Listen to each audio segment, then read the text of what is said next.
हमारे channel math expert bye संतोष में। आज हम स्टार्ट करेंगे रिंग का ही नेक्स्ट पार्ट। उससे पहले हम लास्ट वीडियो में अपनी क्या कुछ कर चुके हैं। Definition of ring. रिंग क्या होती है? अगर कोई सेट एडिशन के लिए एबिलियन, मल्टीप्लिकेशन के लिए सेमी ग्रुप और डिस्ट्रीब्यूटिव लॉ को सेटिस्फाइड करता है तो वो सेट रिंग कहलाता है। रिंग विद यूनिटी क्या कहलाती है? अगर कोई रिंग मल्टीप्लिकेशन के लिए आइडेंटिटी को सेटिस्फाइड करे तो वो रिंग विद यूनिटी कहलाती है। इसी तरह से कॉम्यूटेटिव रिंग, अगर कोई रिंग मल्टीप्लिकेशन के लिए कॉम्यूटेटिव लॉ को सेटिस्फाइड करे तो वो कॉम्यूटेटिव रिंग कहलाती है। Ring with zero divisor and ring without zero divisor. इसकी डेफिनेशन क्या थी? रिंग विदाउट जीरो डिवाइजर में था कि रिंग के दो एलिमेंट है, उनका मल्टीप्लाई जीरो तभी होगा अगर उन दोनों में से कोई एक जीरो है, या तो ए जीरो होना चाहिए या बी जीरो होना चाहिए। और रिंग विद जीरो डिवाइजर में क्या था कि अगर रिंग के दो एलिमेंट इस तरह से है जो कि नॉन जीरो है बट उनका मल्टीप्लाई जीरो के इक्वल आ जाए तो ये रिंग विद जीरो डिवाइजर कहलाती है। इंटीग्रल डोमेन, अगर कोई सेट एडिशन के लिए एबिलियन ग्रुप, मल्टीप्लिकेशन के लिए एसोसिएटिव, आइडेंटिटी और कॉम्यूटेटिव लॉ को सेटिस्फाइड करे, और distributive law without zero divisor. चार प्रॉपर्टी हुई। एडिशन के लिए एबिलियन ग्रुप, मल्टीप्लिकेशन के लिए associative, identity, commutative, third distributive law and fourth without zero divisor. तो जो सेट होगा वो इंटीग्रल डोमेन कहलाएगा। फील्ड, सबसे आसान डेफिनेशन, एडिशन के लिए एबिलियन, मल्टीप्लिकेशन के लिए एबिलियन और डिस्ट्रीब्यूटिव लॉ को सेटिस्फाइड करता है अगर कोई सेट, तो वो सेट फील्ड कहलाता है। लेकिन इसमें मल्टीप्लिकेशन के लिए जो इनवर्स लॉ होता है वो नॉन जीरो एलिमेंट के लिए होता है। रिंग के ही बाकी के जो टॉपिक है वो हम आज की वीडियो में करेंगे। नेक्स्ट आज जो हम करेंगे वो टॉपिक है हमारे द सेट ऑफ, एक तो थ्योरम करेंगे, the set of all units in a ring with unity forms a multiplicative group. इसके अलावा हम करेंगे कैरेक्टरिस्टिक ऑफ ए रिंग और इसी से रिलेटेड एक थ्योरम। इसके अलावा हम कुछ एग्जाम्पल आज की वीडियो में करेंगे। तो स्टार्ट करते हैं आज का lecture. The set of all units in a ring. किसी भी रिंग में जो भी यूनिट एलिमेंट होंगे उनका हम सेट लेंगे विद यूनिटी। अब रिंग क्या होनी चाहिए? With unity. Ring with unity होनी चाहिए। फॉर्म ए मल्टीप्लिकेटिव ग्रुप, तो वो सेट मल्टीप्लिकेशन के लिए ग्रुप कहलाएगा। मैं रिपीट कर देती हूँ इस थ्योरम को। एक रिंग है हमारे पास, रिंग विद यूनिटी। उस रिंग में कुछ एलिमेंट होंगे, उन एलिमेंट में यूनिट एलिमेंट भी होंगे। यूनिट, हमने एक टॉपिक क्या था? Unit element in a ring. किसी भी रिंग में यूनिट एलिमेंट, और इस डेफिनेशन को हमने क्या लिखा था कि अगर किसी भी रिंग में दो एलिमेंट इस प्रकार से है कि उनका मल्टीप्लिकेशन 1 है तो ये एलिमेंट यूनिट एलिमेंट कहलाते हैं रिंग के। अब रिंग विद यूनिटी, रिंग हमें लेनी है unity ring. It means ring तो होगी, मल्टीप्लिकेशन के लिए आइडेंटिटी भी होगी, और उसी रिंग में से जितने भी एलिमेंट इस टाइप के होंगे यानी इस कंडीशन को सेटिस्फाइड करेंगे उनका हम एक अलग से सेट बना लेंगे। उस सेट को हमें मल्टीप्लिकेशन के लिए ग्रुप प्रूव करना है। ओके, तो स्टार्ट करते हैं ये theorem.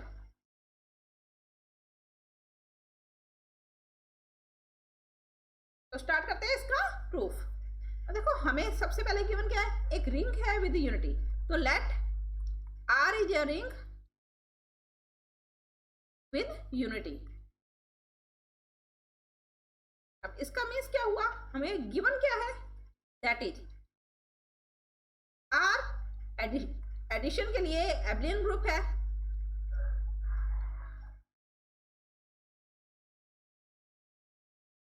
Second property are multiplication के लिए एसोसिएटिव और कॉम्यूटेटिव लॉ को और आइडेंटिटी लॉ को सेटिस्फाइड करती है, और third property R distributive law को सेटिस्फाइड करती है। ये तीन प्रॉपर्टी हो गई रिंग विद यूनिटी की। अब अगर आर मल्टीप्लिकेशन के लिए आइडेंटिटी को सेटिस्फाइड करती है तो उसमें मल्टीप्लिकेशन के लिए आइडेंटिटी एलिमेंट भी होगा। तो हम क्या बनाते हैं? Let one is the multiplicative identity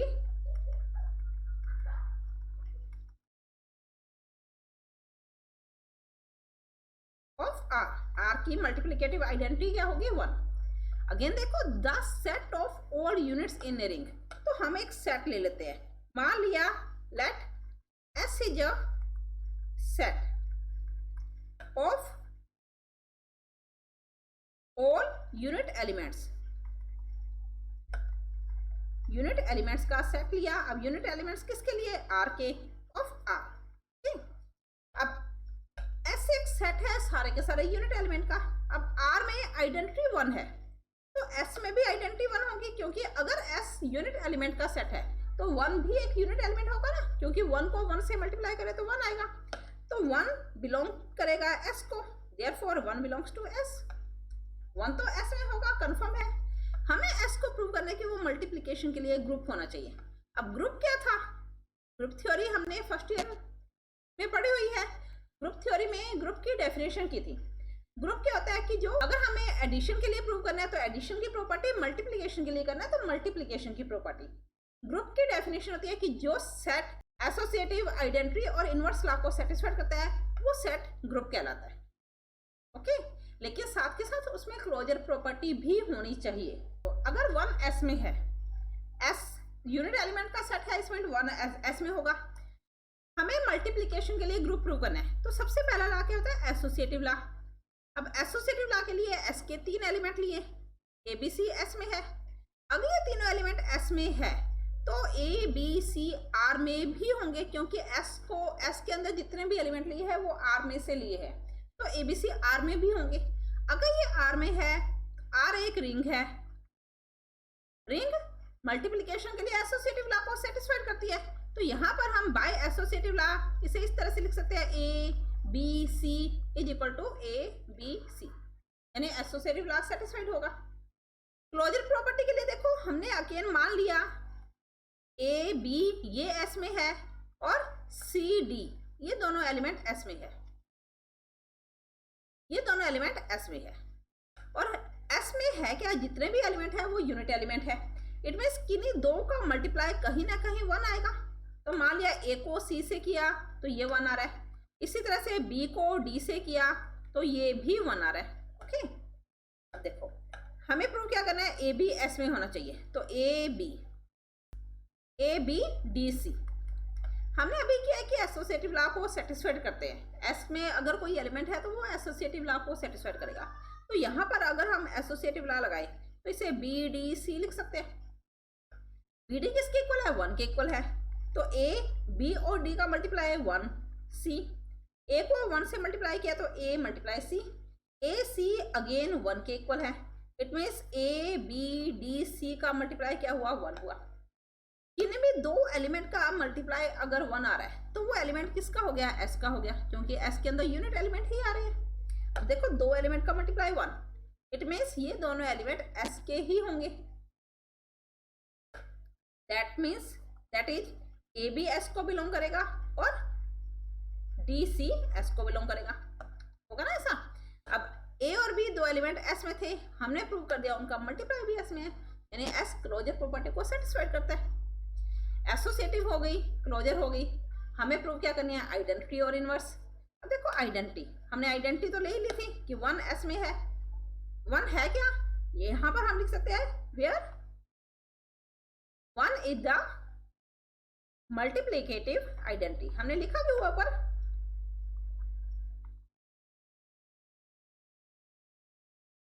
multiplication के लिए आइडेंटिटी है इन एस में।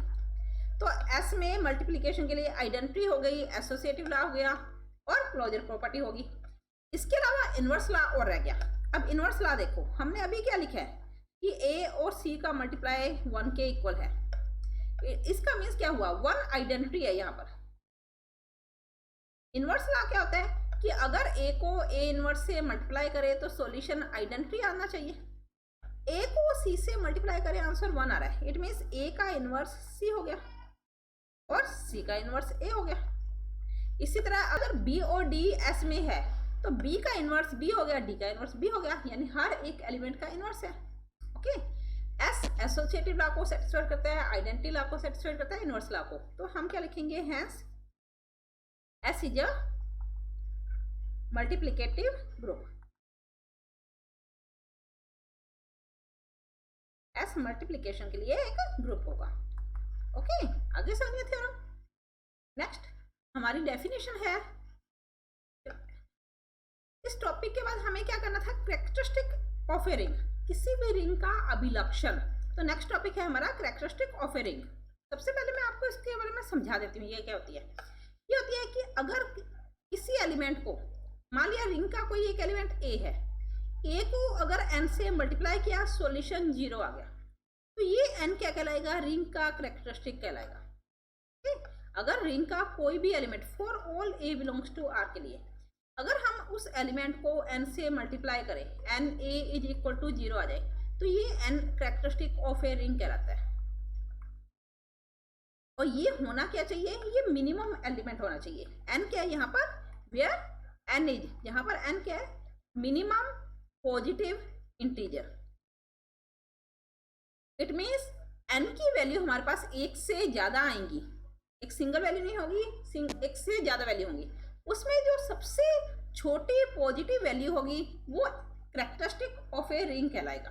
ओके, किसी भी रिंग के लिए तो हम रिंग लेंगे, फील्ड के लिए तो यहाँ पर हम फील्ड का एलिमेंट ले लेंगे, सेम डेफिनेशन। इंटीग्रल डोमेन के लिए तो हम इंटीग्रल डोमेन का एलिमेंट लेंगे और same definition. Clear. For example मान लिया हमारे पास एक सेट है Z7 + 7 × 7 के लिए। अब इसमें हमें कैरेक्टरिस्टिक फाइंड करना है। Z7, Z क्या होते हैं, इंटीजर्स होते हैं। इंटीजर्स का मीन्स 0, 1, 2, 3 एंड सो ऑन, 3, 4, 5, 6 + 7 × 7 के लिए। अब इसमें कैरेक्टरिस्टिक फाइंड करना है। तो हर एक एलिमेंट को, रिंग का हर एक एलिमेंट, ये रिंग है हमारे पास, अब हर एक एलिमेंट को किस एलिमेंट से मल्टीप्लाई करें कि सॉल्यूशन 0 आ जाए, वो एलिमेंट मिनिमम होना चाहिए। जैसे ओके, 0 को किसी से भी मल्टीप्लाई करें 0 आएगा, तो ये हमारी एक थ्योरम आएगी जिसमें 0 को छोड़कर हमारे पास जो कैरेक्टरिस्टिक नंबर कैलकुलेट करना है। अब 1 देखो, 1 के लिए अगर हमने 1 को किससे मल्टीप्लाई करें कि 0 आए, 1 को 1 से करेंगे 1 आएगा, 1 को 2 से करेंगे 2 आएगा, इसी तरह से 3 से किया 3, 4 से 4, 6 से किया तो 6 आ गया। 0, 1 को 7 से करेंगे तो सॉल्यूशन क्या आएगा हमारे पास 7, लेकिन 7 यहाँ पर नहीं है, रिंग में नहीं है, तो हम क्या करते हैं 7 से डिवाइड करते हैं, जो रिमाइंडर बचता है वो सॉल्यूशन होता है। इसी तरह अगर हम 1 को 14 से मल्टीप्लाई करें तो सॉल्यूशन 0 आएगा, 1 को 21 से मल्टीप्लाई करें तो सॉल्यूशन 0 आएगा, 2 को 7 से मल्टीप्लाई करें तो सॉल्यूशन 0 आएगा, 2 7 जा 14, 14 को 14 से डिवाइड किया, इसी तरह से 2 को 14 से डिवाइड किया तो 0 आया, and so on.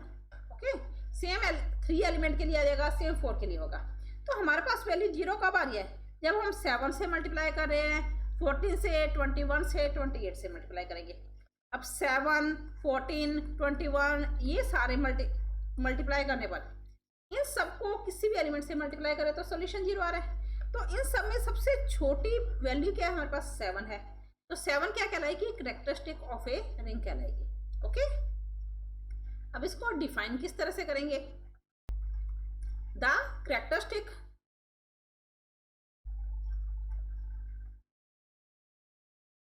Of a ring, किसी भी रिंग की characteristic R of a ring R is a minimum positive integer such that, एक पॉजिटिव इंटीजर होगा सबसे छोटा। अब किस प्रकार से होगा, minimum positive integer n such that n A is equal to 0, जहां पर कि एन ए 0 है, जहां पर ए क्या होगा, for all A belongs to R, R के प्रत्येक एलिमेंट के लिए एन ए अगर 0 आ जाए तो एन कैरेक्टरिस्टिक कहलाता है उस रिंग का। ओके, फॉर एग्जांपल अभी मैंने आपको बताया Z7 + 7 × 7। इसके अलावा आप कोई भी एग्जांपल लिख सकते हो। 0 के अलावा मिनिमम पॉजिटिव इंटीजर, हमें पॉजिटिव 0 ना तो पॉजिटिव में आती है ना नेगेटिव में आती है, तो हमें पॉजिटिव इंटीजर लेना है। ओके, इसी से रिलेटेड अब एक थ्योरम करते हैं। तो नेक्स्ट थ्योरम क्या है हमारे पास, थ्योरम है हमारे पास the characteristic of an integral domain, किसी भी इंटीग्रल डोमेन या फील्ड के लिए जो कैरेक्टरिस्टिक होगा इज आइदर 0, या तो वो 0 होगा या प्राइम नंबर होगा। अब हमें पता है 0 तो होगा नहीं क्योंकि पॉजिटिव नंबर होता है, तो हम 0 नहीं लेंगे, हम कोई भी प्राइम नंबर प्रूव करेंगे। ओके, तो स्टार्टिंग क्या करते हैं, लेट इंटीग्रल डोमेन हम लिख लेते हैं f + dot is an integral domain, या तो ये इंटीग्रल डोमेन है, क्वेश्चन में क्या गिवन है, आइदर फील्ड, या ये फील्ड है। Okay, is either. अब इसकी जो कैरेक्टरिस्टिक वैल्यू होगी, let the characteristic value of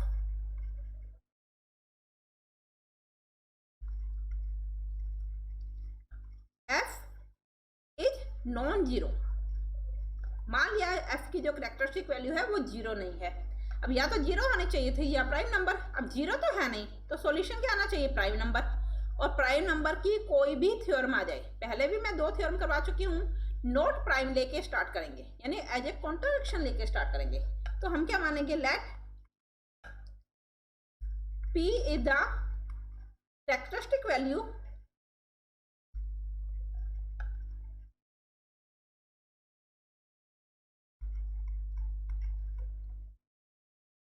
P is the characteristic value of F. Okay, हमें प्रूव क्या करना है, to prove P is prime, P एक प्राइम नंबर होना चाहिए। अब P अगर प्राइम नंबर होना चाहिए, हमें प्रूव क्या करना है, P प्राइम नंबर होना चाहिए। लेट एज ए कॉन्ट्रडिक्शन, हमने क्या मान लिया, P is not prime, P एक प्राइम नंबर नहीं है। अब प्राइम नंबर नहीं है, प्राइम नंबर क्या होता है, जो अपने आप से और 1 से डिवाइड होते हैं, यानी ऐसे नंबर जो 2 डिजिट से डिवाइड होते हैं, एक अपने आप से और दूसरा 1 से, वो प्राइम नंबर कहलाता है। अब P अगर प्राइम नंबर नहीं है तो P क्या होगा, कंपोजिट नंबर होगा, that is P is a composite number. अब P अगर कंपोजिट नंबर है, मैं पहले भी करवा चुकी हूँ कि प्राइम नंबर क्या होते हैं, जैसे 2, प्राइम नंबर हमेशा 1 से ग्रेटर होते हैं, और प्राइम नंबर क्या होते हैं हमारे पास, 2, ये प्राइम नंबर है, 2, 3, 5, 7, 11, 13, ये सारे प्राइम नंबर है। इसके अलावा जो भी नंबर होंगे वो कंपोजिट नंबर होंगे, for example 4, 6, 8, 9, 10 and so on. और अगर कोई नंबर कंपोजिट नंबर है तो उसे हम 2 वैल्यू के मल्टीप्लाई की फॉर्म में लिख सकते हैं, वो दोनों सेम भी हो सकते हैं, वो दोनों अलग अलग भी हो सकते हैं। ओके, अब P प्राइम नंबर नहीं है तो P को किन्हीं भी 2 नंबर के मल्टीप्लाई में लिख सकते हैं, let P is equal to P1 multiply P2। जहां पर P1 पे, जैसे 6 हमारे पास P हो गया, तो P1 और P2 2 और 3 हुए, तो 2 और 3 1 से ग्रेटर होंगे और P से स्मॉल होंगे, where 1 is less than P1 is less than P and 1 is less than P2 is less than P। अब देखो हमने क्या लिया था, F की जो कैरेक्टरिस्टिक वैल्यू है वो हमने P ली, let P the characteristic value of P। अगर P F की कैरेक्टरिस्टिक वैल्यू है तो by definition of characteristic P को हम रिंग के किसी भी एलिमेंट से मल्टीप्लाई करें तो सॉल्यूशन 0 आएगा। अब एलिमेंट कौन सा लेंगे हम, हमें गिवन है कि या तो इंटीग्रल डोमेन है या फील्ड है। इंटीग्रल डोमेन क्या होता है, एडिशन के लिए एबिलियन, मल्टीप्लिकेशन के लिए एसोसिएटिव, आइडेंटिटी और commutative, distributive law without zero divisor. Field addition के लिए एबिलियन, मल्टीप्लिकेशन के लिए abelian, distributive law. It means इन दोनों में ही मल्टीप्लिकेशन के लिए आइडेंटिटी होती है। यहाँ पर रिंग नहीं लिया, इंटीग्रल डोमेन या फील्ड लिया, और इन दोनों में ही मल्टीप्लिकेशन के लिए आइडेंटिटी होती है। इट मीन ये कंफर्म है कि हमारे पास ई एफ का एलिमेंट होगा, चाहे वो इंटीग्रल डोमेन है या फील्ड है। अब अगर P कैरेक्टरिस्टिक वैल्यू है, since P is the characteristic value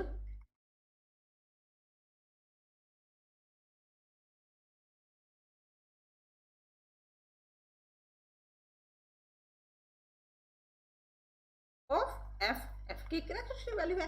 F में हमने कोई एक एलिमेंट ले लिया E, तो P को E से मल्टीप्लाई करने पे सॉल्यूशन 0 आएगा, then P E is equal to 0। P किसके इक्वल है, P1 मल्टीप्लाई P2 के इक्वल है, तो P की जगह P1 multiply P2 multiply E। E यहाँ पर क्या आइडेंटिटी एलिमेंट है, E belongs to F, where E is the identity element in F। Okay, अब P1 P2 E को E से मल्टीप्लाई किया, E आइडेंटिटी है तो इसे हम P1 E P2 E is equal to 0 लिख सकते हैं। अब 2 वैल्यू का मल्टीप्लाई 0 अगर इंटीग्रल डोमेन है, इंटीग्रल डोमेन की डेफिनेशन क्या होती है, कि दो वैल्यू का मल्टीप्लाई 0 तभी होगा आइदर a इक्वल 0 और b इक्वल 0। देखो P1e P2e दोनों का मल्टीप्लाई 0 है। Integral by definition of without zero divider,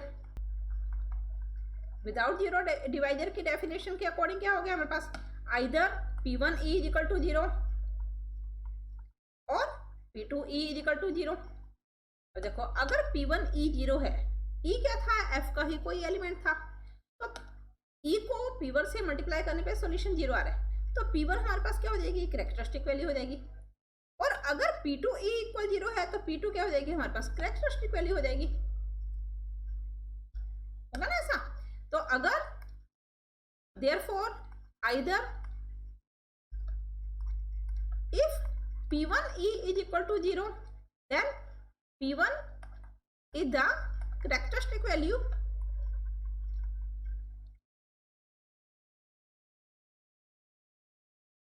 of f।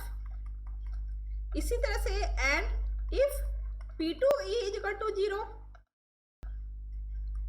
then P2 is the characteristic value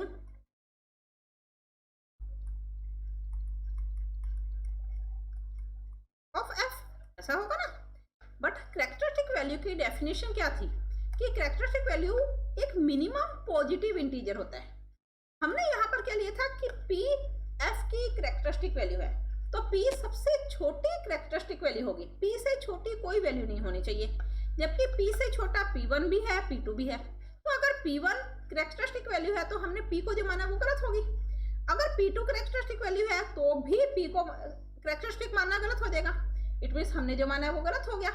अगर हमारा सॉल्यूशन ये आ रहा है तो गिवन कंडीशन फॉल्स होगी, hence P1 is a characteristic value of f but P1 is less than P। इसी तरह से but P2 is less than P, hence over contradiction, over supposition is wrong। जो हमने माना है वो गलत हो गया। हमने क्या माना था कि P कैरेक्टरिस्टिक वैल्यू है तो P से छोटी कोई भी वैल्यू कैरेक्टरिस्टिक नहीं होनी चाहिए, हेंस हमने जो माना गलत हो गया ना, P is a prime number. अब जो हमने माना वो गलत हो गया, इट मीन्स P हमने नॉट प्राइम माना था, P क्या होगा, एक प्राइम नंबर होगा। आगे समझ में। नेक्स्ट एक क्वेश्चन करते हैं। नेक्स्ट एग्जांपल क्या है हमारे पास, for any element for any ABC belongs to R। अगर R के कोई 3 एलिमेंट इस प्रकार से है, यहाँ पर R को लिखा हुआ है ऑपरेशन मल्टीप्लिकेशन, एडिशन और मल्टीप्लिकेशन के लिए इज ये फील्ड, तो R को हमें प्रूव करना है कि ये एक फील्ड होगी। For the operation, in operations के लिए, इसे हम एडिशन बोलेंगे, इसे मल्टीप्लिकेशन। तो a plus B is equal to a plus B minus 1, और a और b के अगर ये ऑपरेशन है तो इसे हम बोलेंगे a plus B minus A B. हमें प्रूव क्या करना है, फील्ड प्रूव करना है। फील्ड क्या होता है, जो एडिशन के लिए एबिलियन ग्रुप, मल्टीप्लिकेशन के लिए एबिलियन ग्रुप और डिस्ट्रीब्यूटिव लॉ को सेटिस्फाइड करें वो फील्ड कहलाती है। तो हम यहाँ पर इन तीनों प्रॉपर्टी को सेटिस्फाइड करेंगे। अब फर्स्ट प्रॉपर्टी क्या है, एडिशन के लिए एबिलियन ग्रुप। टू प्रूव, सबसे पहले let ABC belongs to R such that, इस प्रकार से है कि A plus B is equal to A plus B minus 1 and A second operation multiply के लिए is equal to A plus B minus A B. हमें prove क्या करना है, to prove R is a field. अब field prove करने के लिए हमें 3 प्रॉपर्टी करनी है। पहली एडिशन के लिए एबिलियन, फर्स्ट प्रॉपर्टी एडिशन के लिए एबिलियन। अब इसमें फर्स्ट प्रॉपर्टी क्या आ जाएगी, एडिशन के लिए associative law.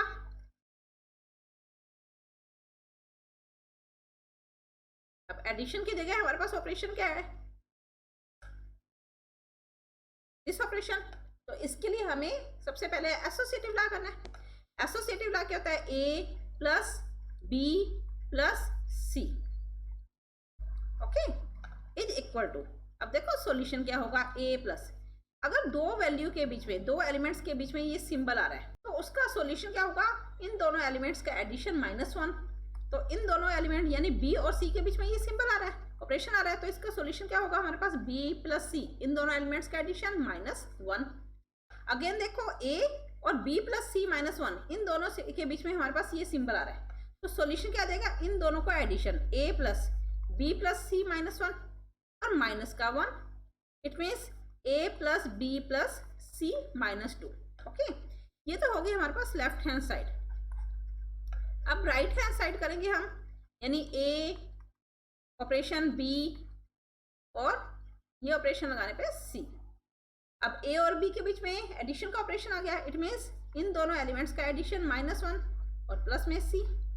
Again a plus b -1 plus c, ये यहाँ पर ये सिंबल आएगा और माइनस का 1, इसे हम लिख सकते हैं a plus b plus c -2। Okay, left side और राइट साइड दोनों इक्वल है, since left hand side is equal to right hand side, तो r क्या हो जाएगा हमारे पास, हैंस r प्लस डॉट। अब प्लस की जगह ये सिंबल लगाएंगे और डॉट की जगह हम इस टाइप का सिंबल लगाएंगे। Is is satisfied, associative law. Okay, second property हमें क्या करनी है, आइडेंटिटी लॉ। अब आइडेंटिटी क्या होती है, किसी भी एलिमेंट में अगर r का कोई एक एलिमेंट लिया, उस एलिमेंट में अगर हम आइडेंटिटी को ऐड करें तो सॉल्यूशन हमारे पास a आना चाहिए। ठीक, अब हमें आइडेंटिटी प्रूव करनी है। गिवन क्या है, ये तो आइडेंटिटी का फॉर्मूला है। किसी भी क्वेश्चन में अगर हमें आइडेंटिटी और इनवर्स को फाइंड करना है तो हम इसी मेथड से फाइंड करेंगे। हमें गिवन क्या है कि a और b के बीच में अगर ये सिंबल लगा हुआ है, ऑपरेशन लगा हुआ है, तो सॉल्यूशन a प्लस b -1 होगा। इसे हम इक्वेशन नंबर 1, इक्वेशन नंबर 2 लिखते हैं। हमें कंपेयर कर लिया हमने फर्स्ट और सेकंड का। फर्स्ट और सेकंड का अगर हम कंपैरिजन करें तो देखो a की जगह a, e की जगह b है, हमें e फाइंड करना है, यानी b हमें फाइंड करना है। इसी तरह a इक्वल है, यानी इक्वल में a प्लस b -1, a से a कैंसिल हो रहा है तो b -1 इक्वल 0, b की वैल्यू क्या होगी हमारे पास 1। b किसके इक्वल है, आइडेंटिटी के इक्वल है, हेंस आइडेंटिटी एलिमेंट के हमारे पास क्या हुआ, 1 हुआ। ओके, थर्ड इनवर्स लॉ करना है हमें, तो इनवर्स लॉ क्या होगा हमारे पास, नेक्स्ट पार्ट हमें क्या करना है, इनवर्स प्रॉपर्टी। अब इनवर्स प्रॉपर्टी में क्या आ जाएगा, सेम करेंगे जैसे हमने आइडेंटिटी की है। इनवर्स का फॉर्मूला क्या होता है कि a में a के इनवर्स को अगर हम ऐड करें तो सॉल्यूशन आइडेंटिटी आना चाहिए। आइडेंटिटी 1 के इक्वल है। गिवन क्या है, हमें a में b को ऐड किया तो सॉल्यूशन a प्लस b -1 आ रहा है। इसे हम इक्वेशन नंबर 3 और इक्वेशन नंबर 4 कंपेयर कर लिया, थर्ड और फोर्थ का, तो देखो a इनवर्स इक्वल होगा b के, जो हमें फाइंड करना है। इक्वलिटी में है हमारे पास 1 और a प्लस b -1। यहां से अगर हम b फाइंड करें तो b की वैल्यू हमारे पास क्या आ जाएगी, a 2 -a। अब यहाँ पर देखो आइडेंटिटी 1 और इनवर्स हमारे पास, यानी a इनवर्स 2 -a आ रहा है। अब ये कोई ना कोई आंसर तो आएगा ही आएगा। अब ये आंसर ट्रू है या फॉल्स है, हमें ये भी चेक करना है। हमारे पास सेट क्या है, r का मीन्स रिंग नहीं है, यहाँ पर कुछ भी नहीं लिखा, तो r को हम क्या कहेंगे, रियल नंबर। r का मीन्स क्या होता है, रियल नंबर। अब रियल नंबर का सेट है, यानी जो भी एलिमेंट हमारे पास सॉल्यूशन में आएगा वो एलिमेंट हमारे पास रियल नंबर का होना चाहिए। आइडेंटिटी हमारे पास आई 1, तो 1 रियल नंबर है ना, तो 1 बिलोंग्स टू r। इनवर्स हमारे पास है 2 -a। अगर a रियल नंबर है तो 2 -a भी रियल नंबर होगा, r को बिलोंग करेगा। इट मीन्स जो भी इनवर्स या आइडेंटिटी आएगी वो रियल नंबर में से ही आनी चाहिए। ओके, नेक्स्ट कॉम्यूटेटिव लॉ होना चाहिए। अब कॉम्यूटेटिव प्रॉपर्टी क्या होती है, a plus b is equal to b plus a। ये हमें प्रूव करना है। a प्लस b किसके इक्वल है, a प्लस b -1 के। अगर हम b प्लस a फाइंड करें तो ये सॉल्यूशन क्या आएगा, b प्लस a -1 के, जिसे हम लिख सकते हैं a प्लस b -1, क्योंकि ये सारे रियल नंबर है ना, a और b r को बिलोंग करते हैं, रियल नंबर है, तो रियल नंबर में a प्लस b लिखें या b प्लस a लिखें, उससे कोई चेंज नहीं होगा। तो a plus b -1 means a और b operation a। Commutative law satisfied हो रहा है। तो आर एडिशन के लिए एबलियन ग्रुप होगी, R is an abelian group. Okay, आगे समझ। अब एडिशन के लिए एबलियन ग्रुप हो गया, अब मल्टीप्लिकेशन के लिए करना है। तो सेकंड प्रॉपर्टी हमारे पास क्या होगी,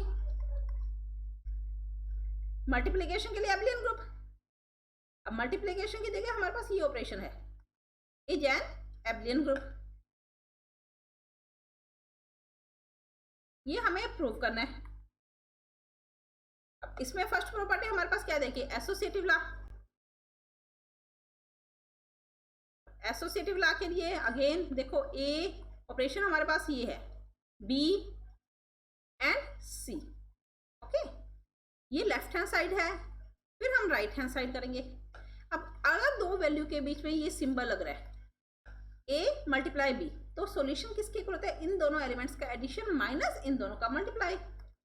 तो हमारे पास यहाँ सॉल्यूशन क्या देगा, ए और बी के बीच में सिंबल है, तो इन दोनों का एडिशन माइनस में इन दोनों का multiplication.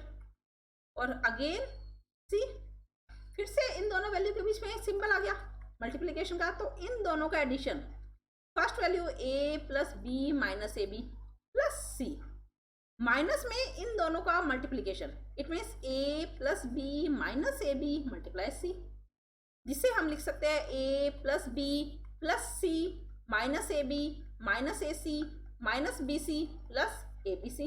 Okay, right hand side करें अगर हम, तो क्या आएगा, a multiply b multiply c is equal to, A में कोई चेंज नहीं, B multiply C, it means B और सी का एडिशन माइनस इन दोनों का मल्टीप्लाई। फिर से ये फर्स्ट एलिमेंट, ये सेकंड एलिमेंट, तो इन दोनों का एडिशन माइनस में इन दोनों का मल्टीप्लिकेशन, तो a b plus c minus b c. Solution क्या आया, a plus B plus c minus b c minus A b minus a c plus a B c. दोनों इक्वल है ना, since left hand side is equal to right hand side. और अगर ऐसा है तो आर मल्टीप्लिकेशन के लिए एसोसिएटिव लॉ को सेटिस्फाइड करेगा। Okay, second property identity law. Identity में क्या हो जाएगा, जैसे मैंने अभी बताया था, आइडेंटिटी का फॉर्मूला लिखेंगे हम, a multiply e is equal to a, given condition लिखेंगे a multiply b is equal to इन दोनों एलिमेंट्स का addition minus multiplication.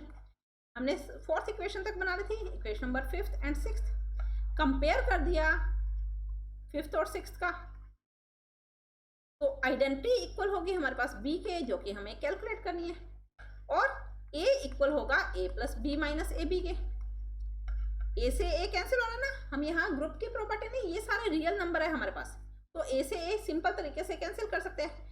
B minus A B is equal to 0, B common लिया तो 1 minus A is equal to 0।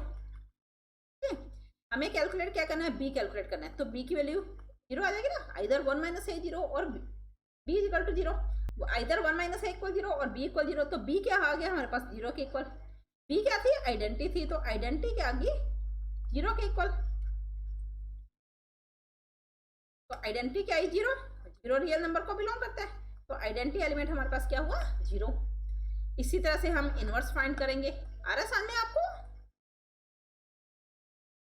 Inverse के लिए similar inverse का formula लिखा, सॉल्यूशन आइडेंटिटी, गिवन कंडीशन लिखी A B is equal to A plus B minus A B, 7 और 8 का comparison कर लिया, कंपेयर 7 एंड 8। तो देखो सॉल्यूशन क्या आएगा, ए इनवर्स की वैल्यू तो बी के इक्वल है जो हमें फाइंड करना है, और 0 की value A plus B minus A B के इक्वल है। हमें बी कैलकुलेट करना है, तो ए प्लस इन दोनों में से बी कॉमन लिया इक्वल टू 0, तो बी की वैल्यू क्या आ जाएगी हमारे पास माइनस ए अपॉन 1 माइनस ए। अगर ए रियल नंबर को बिलोंग करता है तो ए अपॉन 1 माइनस ए ये भी रियल नंबर को बिलोंग करेगा, तो बी की value minus a upon 1 minus a, it means a का इनवर्स हमारे पास क्या हुआ minus a upon 1 minus a, जो कि रियल नंबर को बिलोंग करता है। फोर्थ प्रॉपर्टी है कॉम्यूटेटिव लॉ। कॉम्यूटेटिव क्या होती है, ए बी और बी ए। सॉल्यूशन क्या होगा, a plus B minus A b, a और बी रियल नंबर को बिलोंग करते हैं, इसका सॉल्यूशन होगा B plus a minus b a. अगर ये रियल नंबर है तो इसे हम a plus B minus A b लिख सकते हैं, जो कि ए ऑपरेशन बी के इक्वल है। It means commutative law satisfied हो रहा है। मल्टीप्लिकेशन के लिए associative identity inverse commutative law satisfied है, हेंस आर मल्टीप्लिकेशन के लिए एबेलियन ग्रुप होगा, इज एन एबेलियन ग्रुप। अब एडिशन के लिए एबेलियन हो गया, मल्टीप्लिकेशन के लिए एबेलियन हो गया। लास्ट क्या बची हमारे पास? Distributive law. अब डिस्ट्रीब्यूटिव लॉ क्या होता है? ए डॉट डॉट की जगह ये सिंबल है हमारे पास, बी प्लस प्लस की जगह ये सिंबल है c, is equal to a dot b plus a dot c. ये हमें प्रूव करना है। Okay, left hand side prove करेंगे, राइट हैंड साइड प्रूव करेंगे, आंसर इक्वल है तो सेटिस्फाइड हो जाएगा। Left hand side a b plus c. अब हमें गिवन है ना इन ऑपरेशन के लिए सॉल्यूशन बी प्लस सी, इसका सॉल्यूशन क्या था? B plus c minus 1। इन दोनों के बीच में अगर ये ऑपरेशन आ रहा है तो दोनों का एडिशन माइनस में दोनों का मल्टीप्लाई, जिसे हम लिख सकते हैं a plus B plus c minus 1 minus A b minus a c minus a. A से ए कैंसिल हो रहा है तो b plus c minus A b minus a c minus 1। अब right hand side a multiply b plus a multiply c. अगर a और B के बीच में ये ऑपरेशन है तो दोनों का एडिशन माइनस दोनों का मल्टीप्लिकेशन। अगेन ऑपरेशन ए और सी में ऑपरेशन है तो इन दोनों का एडिशन माइनस इन दोनों का मल्टीप्लिकेशन। अब फर्स्ट एलिमेंट ये, सेकंड एलिमेंट ये, बीच में ऑपरेशन है एडिशन वाला, ये वाला सिंबल। तो फॉर्मूला क्या था? First element plus second element minus 1। तो सॉल्यूशन क्या है हमारे पास? A plus a 2a plus B plus c minus A b minus a c minus 1 2a। यहाँ पर देखो हमारी गलती होगी, minus A b minus a c plus a, तो ये आ जाएगा 2a। Okay, 2a plus B plus c minus A b minus a c minus 1 दोनों इक्वल है ना। Left since left hand side is equal to right hand side, hence side और right side equal है तो R addition और multiplication यानी जो भी ऑपरेशन हमें गिवन है के लिए is a distributive law is satisfied,